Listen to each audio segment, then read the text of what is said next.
Hello everyone, अस्सलाम वालेकुम। जिंदगी एक पुलसरात से नॉवल पार्ट 5 स्टार्ट करती हूँ। बिस्मिल्लाहिर्रहमानिर्रहीम। आतफा तुम रहने दो, मैं सब कुछ कर लूंगी। तुम जाके मामू के पास बैठो। वो चाय चढ़ाकर किचन की सफाई करने लगी। नहीं हनी, कोई बात नहीं, तुम बहुत थकी हुई हो, मैं तुम्हारा हाथ बटाकर चली जाऊंगी। आतफा, मैं बिल्कुल थकी हुई नहीं हूँ, और वैसे भी कल संडे है, मेरी छुट्टी है। तुम आराम से जाकर मामू के पास बैठो, मैं सारा काम कर लूंगी। अरे हाँ, मैं तो भूल गई कि कल संडे है। आतफा हानिया के गले में बाहें डालते हुए कहने लगी, अच्छा मेरी प्यारी सी सिस्टर, मैं तो चलती हूँ। और वो मौका पाते ही किचन से बाहर निकल आई। टीवी लॉन्च में आकर वो मामू के पास ही बैठ गई। मम्मा मामू से गिले शिकवे करने में मसरूफ थी, और मामू मम्मा की शिकायतों पर मुस्कुरा रहे थे। थोड़ी देर के बाद हानिया सबके लिए चाय ले आई। सबको चाय सर्व करने के बाद वो भी वहीं बैठ गई, और फिर जो बातें शुरू हुई वक्त का पता ही नहीं चला। आधी रात होने पर सबको नींद आने लगी तो एक एक करके सब सोने चल दिए। मम्मा, आप चल रही हैं पप्पू के घर? जुबैर बड़ी बेताबी से शाम होने का इंतजार कर रहा था। जुबैर, तुम्हें जाना है तो जाओ, मुझसे मत पूछो, नाहिद बेगम तप कर कहने लगी। और हाँ, वहाँ तुम्हें कोई भी परेशानी हो तो यहाँ चले आना, समझे? ओके मॉम, आपका हुक्म सर आंखों पर। जुबैर नाहिद बेगम के गले में बाहें डालकर प्यार से उनके मूड को चेंज करने की कोशिश कर रहा था। बस बस रहने दो, अगर मेरे हुक्म की इतनी परवाह हो तुम्हें तो तुम वहाँ जाने की जिद ही ना करो। नाहिद बेगम ने जुबैर के हाथ को अपनी गर्दन से छुड़ाते हुए कहा, ओहो मम्मा, मेरी प्यारी मम्मा, आपको तो पता है मैं पापा के बगैर एक दिन भी नहीं रह सकता, और फिर यहाँ इतनी बोरियत, किसी के पास किसी के लिए टाइम ही नहीं है। मामू को देखे जब से हम लोग आए हैं वो अपने बिजनेस में ही मसरूफ हैं, और मामी को अपने सोशल लाइफ से ही फुर्सत नहीं। आप ही बताएं कितनी देर वो आपके पास बैठी होंगी। मामी के 2 बच्चे हैं, वो भी अपनी जिंदगी में मगन। नुमान भाई पढ़ाई में, और एनी अपने दोस्तों में लगी रहती है। रह गए नौकर जो हर वक्त हाथ बांधे कहते हैं, क्या खाएंगे सर, कहाँ जाएंगे सर, जी sir, yes sir, no sir. वो नौकरों की तरह हाथ बांधे माँ के आगे सर झुकाए खड़ा था। जुबैर के इस अंदाज पर वो अपनी हंसी रोक नहीं पाई और बेतहाशा हंस पड़ी। बहुत बदतमीज हो गए हो तुम, हर किसी की नकल करना शुरू कर देते हो। अगर नसरीन भाभी ने तुम्हारी बात सुन ली तो क्या सोचेंगी? वो इधर उधर देखने लगी कि कोई सुन तो नहीं रहा। मेरी प्यारी मॉम, ममानी घर पर होंगी तो सुनेंगी। वो तो सुबह उठते ही नौकरों को हिदायत देती अपनी किसी दोस्त के घर निकल गई। व्हाट? मगर आज तो संडे है। वैसे तुम्हें किसने बताया नसरीन भाभी घर पर नहीं है? जुबैर की बात सुनकर इनके दिल को ठेस पहुंची थी कि आज के दिन भी नसरीन भाभी के पास इनके साथ बैठने का टाइम नहीं था। वो माँ को खामोश देकर कहने लगा, मम्मा मुझे एनी ने बताया था, आप एनी से पूछ लें। वैसे बाय द वे, अयान भाई और बिस्मा आपी कहाँ हैं? इन्होंने तैयारी कर ली जाने की? मुझे नहीं पता, तुम इन दोनों से खुद पता कर लो, वो दास से लहजे में कहने लगी। ओके मॉम, मैं पता करता हूँ। वो ये कहता हुआ नाहिद बेगम के कमरे से बाहर निकल आया, और वो सोचों में डूब गई। कह तो सही रहा था जुबैर, वो इतनी दूर से अपने भाई के घर आई थी, और यहाँ किसी के पास इनके लिए टाइम नहीं था। अगर वो अपनी नंद रजिया बेगम के घर पे होती तो इनकी खूब आवभगत होती, और वो अकेली भी नहीं होती। बाय द वे मम्मा, मैं तो कहता हूँ आप भी चले हमारे साथ फुप्पो के घर। इस घर में अकेली रहकर क्या करेंगी? जुबैर जाते जाते नाहिद बेगम के कमरे के दरवाजे सर निकाल कर कह रहा था। नाहिद बेगम जुबैर की आवाज़ सुनकर हड़बड़ा उठी, और जुबैर, मैंने कहा ना, वो हसीनी नजरों से इसे घूरने लगी। वह मम्मा को गुस्से में देखकर बिना कुछ कहे वहां से निकल आया। वो जानता था मम्मा पप्पो के बारे में ही सोच रही थी। मम्मा के कमरे से निकलकर वो सीधा अयान भाई के कमरे में चला आया, जहां अयान भाई शीशे के आगे खड़े होकर अपनी रेशमी सुनहरी माइल बालों को हेयर ब्रश से संवार रहे थे, और जुबैर दरवाजे पर खड़ा इन्हें घूर रहा था। इनके बाल थे ही इतने खूबसूरत कि कोई भी देखता रह जाता। वो लगते भी किसी शहजादे से कम नहीं थे। वो अपने बहन भाइयों में सबसे ज्यादा खूबसूरत थे। जुबैर को एकटक अपनी तरफ देखते पाकर मुस्कुराकर इसे मुखातिब किया, कैसे आना हुआ? वो भाई, आप कहीं जा रहे हैं? वो घबरा गया। क्यों, कोई काम है तुम्हें? वो अपनी टाई सेट करते हुए पूछने लगा। नहीं तो वो मैं पप्पो के घर जा रहा था, आप चल रहे हैं ना? वो झिझकते हुए पूछ रहा था, क्योंकि वो अच्छी तरह जानता था कि अयान भाई मम्मा की मर्जी के बगैर कोई काम नहीं करते। तुम और बिस्मा चले जाओ, मैं नुमान के साथ किसी काम से बाहर जा रहा हूँ। तो फिर पापा से क्या कहूँ? उसने दूसरा सवाल दागा। जुबैर, तुम इतने नासमझ कब से हो गए हो? हरे से घूर रहा था। तुम्हें पता है मैं मम्मा के खिलाफ नहीं जाता, और मम्मा क्या चाहती हैं तुम अच्छी तरह जानते हो, लेकिन भाई पापा वो बहुत नाराज होंगे। बस जुबैर, बहुत हो गया, तुम जाओ, मैं पापा से खुद बात कर लूँगा। वो जूते के तस्मे बांध कर अपने कमरे से बाहर निकल गए। इनके जाते ही जुबैर बिस्मा की राय जानने के लिए इसके कमरे की तरफ चल पड़ा। बिस्मा इसे अपने कमरे के बाहर ही मिल गई। वो एनी के साथ कहीं जा रही थी। ये सच धज के कहाँ की सवारी है भाई। वो इन दोनों को सीढ़ियाँ उतरते देखकर कहने लगा, कहीं भी जाए तुमसे मतलब। एनी ने तिनक कर जवाब दिया, अब जा रही हो तो बुर्का पहनकर, वरना गली के बच्चे तुमको देखकर डर जाएंगे। वो दोनों को छेड़ने लगा, तुम तो जैसे कहीं के शहजादे गुलफाम हो ना। एनी अपनी खूबसूरती की तौहीन पर चिढ़ सी गई। आज तो वह वैसे भी बहुत खूबसूरत लग रही थी। ये बात खुद जुबैर भी जानता था कि अपनी गोरी रंगत और लंबी सी गर्दन में झूलते बॉब कट बालों की वजह से अच्छी लगती थी। इस पर इसके जदीद डिजाइन के कपड़े जो बड़े से बड़े बुटीक से परचेज करती थी इससे और पुरकशिश बनाते थे। अरे बाबा, मैं तो तुम दोनों की खूबसूरती की तारीफ कर रहा था, तुम बिला वजह भड़क उठी। वो अपने होठों पर तंजिया मुस्कुराहट लिए कह रहा था, जबकि एनी मुंह फुलाई खड़ी थी। जुबैर तुम भी ना, बस भी करो। बिस्मा जो अब तक खामोश थी, जुबैर को आंखें दिखाते हुए एनी को मनाने के लिए आगे बढ़ी।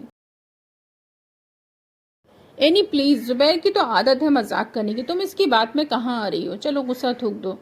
अरे अरे जरा ठहरो। वो इन दोनों के मुंह के सामने आ खड़ा हुआ। क्यों, क्या हुआ? दोनों हैरत से देख रही थी। पहले अपने नौकर को तो बुला लो। इतने खूबसूरत संगमरमर के फर्श पर गुस्सा थूकने जो जा रही हो। जुबैर की बात सुनकर दोनों मुस्कुरा उठी। जुबैर तुम भी ना, बाज नहीं आओगे तुम। बिस्मा इसे गुस्से से घूर रही थी और एनी सीढ़ियां उतरने लगी। बिस्मा भी इसके पीछे जाने के लिए मुड़ी तो जुबैर ने इसका हाथ पकड़ के इसे रोका।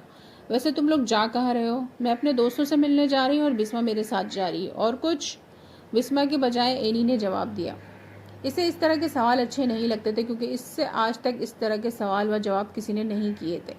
लेकिन बिस्मा, आज तो हमें पप्पो के घर जाना था। जुबैर आज नहीं, कल चलेंगे प्लीज़। वो अपना हाथ छुड़ाने लगी जो जुबैर ने मजबूती से पकड़ रखा था। बिस्मा, कल तुमने खुद पापा से कहा था और आज मना कर रही हो। मैं पापा से क्या कहूँगा?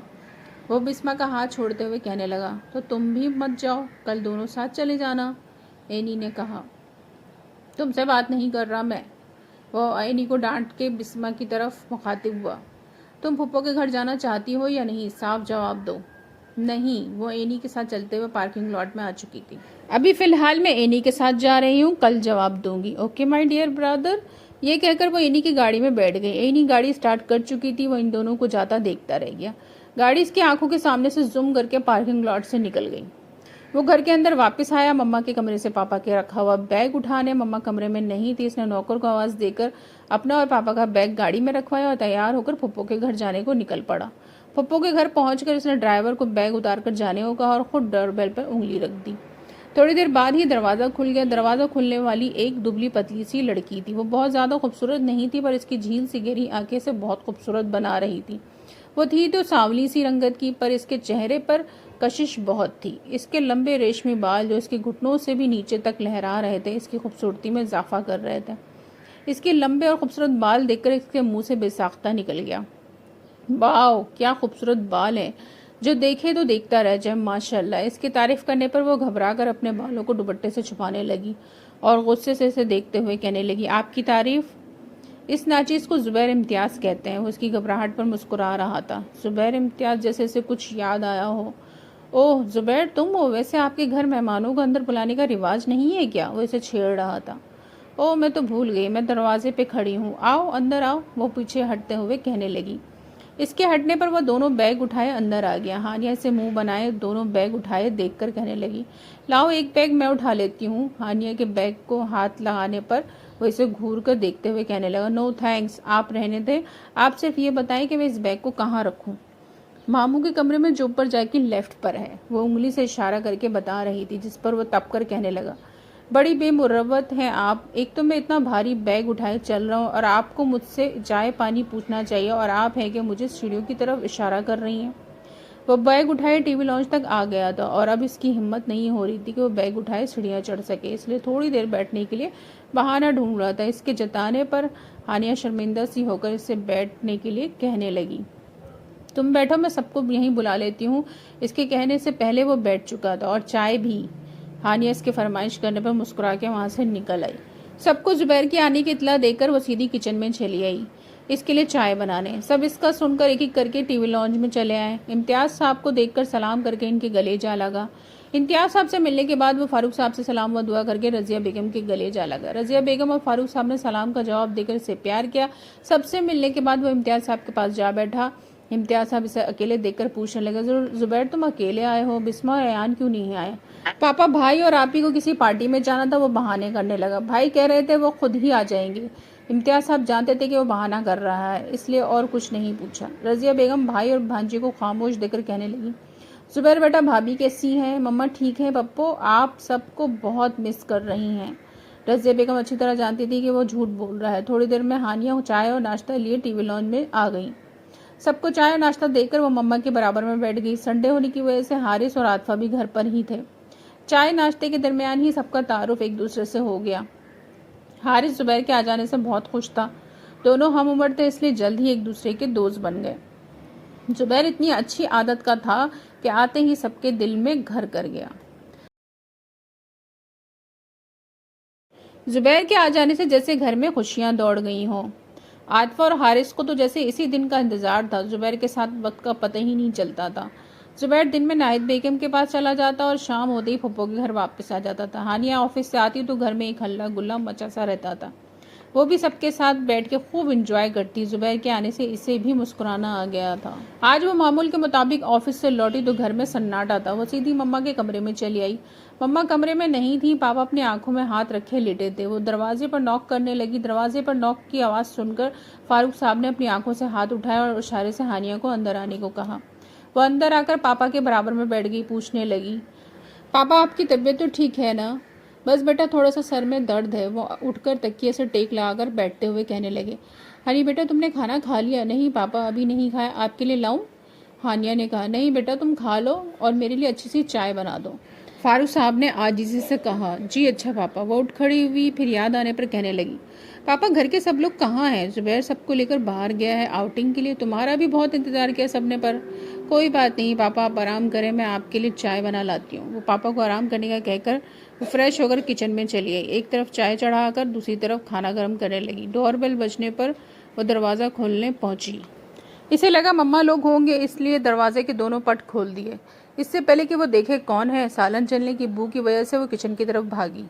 सालन का चूल्हा बंद करके वो वापस आई कि सब लोग अंदर आ गए होंगे, पर अंदर आकर वो परेशान हो गई। इसके सामने पाँव पर पाँव चढ़ाए एक अनजान शख्स बड़े मगन में बैठा टीवी लॉन्च में टीवी देख रहा था। एक्सक्यूज़ मी, कौन है आप? और बिना इजाज़त घर के अंदर कैसे आए? वो इसे गुस्से में घूर रही थी। आपने ही दरवाज़ा खोलकर अंदर आने की इजाज़त दी है। वो इसे नज़रअंदाज किए बैठा था। देखिए मिस्टर, मैं जल्दी में थी इसलिए बिना देखे दरवाज़ा खोल दिया। प्लीज़ मुझे परेशान मत कीजिए और बताइए आप कौन हैं और किससे मिलना है। घबराहट के मारे इसके हाथ पांव फूल रहे थे। इसकी इस हालत पर वो अंदर ही अंदर मुस्कुरा रहा था। अभी तक इसने नज़रें उठाकर हानिया को नहीं देखा था। एक्सक्यूज़ मी, मैं आपसे बात कर रही हूँ। वो इसे नज़रअंदाज किए मुसलसल टीवी में मगन था। हानिया तब कर इसके और टीवी के बीच में आकर कहने लगी, मोहतरमा आपके यहाँ मेहमानों की ये खातिर तवज्जो की जाती है? वो रिमोट से चैनल चेंज करने लगा और इशारे से इसे टीवी के आगे से हटने को कहा।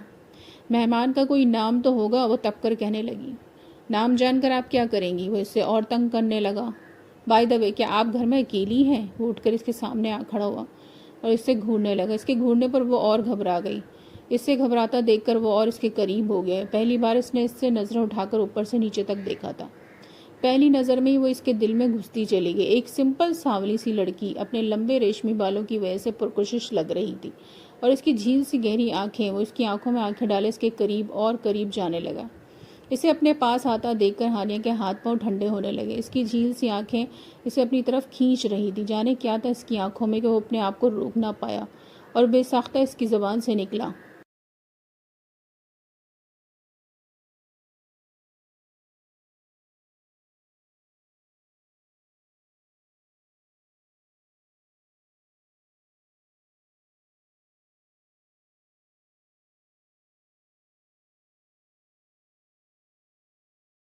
क्या छुपा रही हो तुम दुनिया से? इसके बेसाख्ता कहने पर वो बुखला गई। जी जी क्या मतलब? वो तो शुक्र है खुदा का, फारूक साहब हानिया को ढूंढते नीचे ही चले आए। हनी बेटा कहाँ हो तुम? और डोरबेल बजी थी, कौन आया? पापा की आवाज़ सुनकर इसकी थोड़ी हिम्मत बंधी और उस अनजान शख्स को देखकर दौड़ती हुई पापा के पास चली आई और घबराते हुए अंदाज में कहने लगी, पापा पता नहीं कौन है, अपना नाम नहीं बता रहे। वो हनूज इसी तरह खड़ा मुस्कुरा रहा था। हानिया इसकी डटाई पर तिलमिला रही थी। फारूक साहब इससे पहले इससे कुछ कहते अयान इनके पास आकर इनको सलाम किया, अस्सलाम वालेकुम, और इनके गले लग गया। वालेकुम अस्सलाम। इसके करीब आने पर वो इसे पहचान गया। अरे अयान बेटा तुम कब आए? मैं कब से तुम्हारा ही वेट कर रहा था। भाईजान कहकर गए थे तुम आने वाले हो, आओ बैठो बेटा। फारूक साहब अयान को अपने साथ सोफ़ों की तरफ ले जाते हुए कहने लगे, हानिया कभी अयान को कभी पापा को मुसलसल घूर रही थी। इतना तो वो जान गई थी कि पापा इसे अच्छी तरह जानते थे। हानी बेटा, तुम वहाँ खड़ी क्या कर रही हो? इधर आओ, अयान के लिए चाय नाश्ते का बंदोबस्त करो। अपना अयान है ये, तुम दोनों बचपन में एक साथ खेला करते थे। वो अभी तक हैरत से कभी पापा को कभी अयान को देख रही थी। वो बहुत गहरी सोच में थी। तभी अयान ने इसकी आंखों के सामने हाथ लहराते हुए कहा, हेलो, एक्सक्यूज़ मी। अच्छा, तो तुम वो हानिया हो जिसे बच्चे काली कलुट्टी कहते थे, लेकिन बड़ी होकर तो तुम काफ़ी खूबसूरत। इससे आगे वो कुछ नहीं कह पाया क्योंकि सामने फारूक साहब बैठे थे। हानिया अयान की बातें सुनकर वहाँ 1 मिनट के लिए भी नहीं रुकी, सीधी किचन में चली आई। इसका दिल अभी तक इतनी ज़ोर से धड़क रहा था, वो इसके इतने करीब था। वो तस्वरों में भी सोचती तो दिल की धड़कन बेकाबू होने लगती। अपने जहन को झटक कर वो जल्दी से चाय रेडी करने लगी। चाय तैयार करके और प्लेटों में स्नैक निकाल कर वो चाय नाश्ता लिए फिर टीवी लॉन्च में चली आई। चाय से देकर वो फारूक साहब के बराबर में ही बैठ गई। चाय और नाश्ते से इंसाफ करते हुए बातें तो वो फारूक साहब से कर रहा था, पर किन अखियों से इसे ही देख रहा था। चाय के इख्तिताम होते ही घर के बाकी लोग भी आ गए। मामू अयान को देखकर बहुत खुश हुए। अयान से मिलकर सब बहुत खुश थे। मम्मा ने अयान के लिए ऊपर वाला कमरा सेट करवाया हुआ था। घर में एक चहल पहल सी हो गई थी। अयान के आ जाने से घर में रौनक सी हो गई थी और हानिया इससे कतराई कतराई फिरती थी, क्योंकि जब वो इसके सामने आती वो इसे तंग करता, आते जाते वो इसे बेमायने खैज बातें करता। वो परेशान सी हो जाती। मामू के मुस्तकिल यहाँ रहने से हानिया की जॉब करने का राज खुल गया था। मामू के पूछने पर मम्मा ने कोई बहाना करके फिलहाल टाल दिया था। मामू को पाकिस्तान आए हुए 1 महीने से ज़्यादा हो चुके थे। कुछ दिनों बाद मामू ने मम्मा को बताया कि वो मुस्तकिल पाकिस्तान में ही रहेंगे और अपना कारोबार भी यहीं सेटल करने वाले हैं।